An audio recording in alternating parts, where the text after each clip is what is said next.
obnoxious tank that can threaten the backline. Especially someone like a Zoe, she struggles to really do much against the Mundo, and Tiamat, he has a little bit more wave clear. Their 2v2 is pretty strong with Aatrox and a Trundle, and if they can leverage that towards the top of this as the game goes on. I mean, it kind of leans into Splyce. Individual comfort and ability with the champions, maybe. For sure. Versus the synergistic combinations on H2K. Started. Xerxes in range. He's got 1% proximity. Smitty J is going to be the target. Thank you for the cheers there. As Smitty J continues to get dove here. Odo's going to be able to use that passive very, very well. Gets procced under the tower. And a flawless first blood for Splyce. This is a perfect setup for Odo on the year of the game. And now we're going to start to see things shake up because both teams want to secure this red buff, and Sheriff and Promiscue are waiting in the wing. All right, boom, boom, boom. Odo is the target. Gonna get knocked up into the air, and he's just blown up. Absolutely obliterated.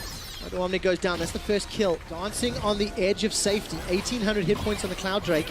He's gonna back away. Sleepy Trouble bubble onto Sheriff. He's flying in the air. Manages to get knocked up by the Glacial Fissure as well. Here comes Odo. Whoa! Goodbye, Promiscue. I think he got a paddling. Wow. But this is exactly what old dogs know and love. It's a familiar park, a familiar walk, and it is a familiar Baron dance. H2K are rushing it. They're going to be able to get this one down unless Splyce can get in the pit.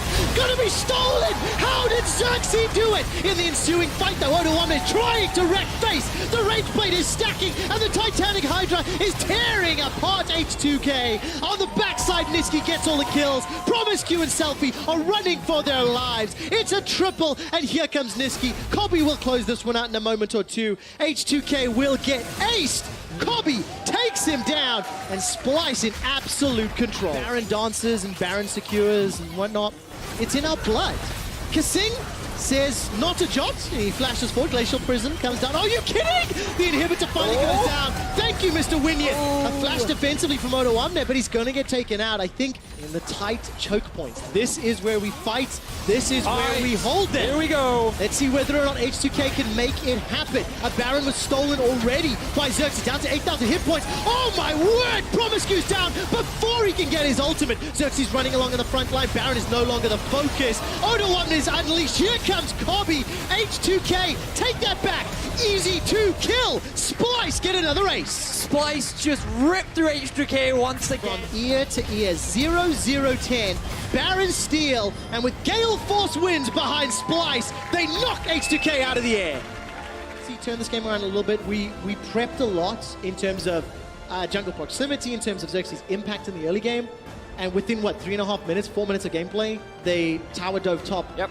As they should with the composition they put together. So good development on one of the weaker areas of gameplay in the Splyce. And I feel like that for H2K, their strategy was fine. They played around bot a little bit.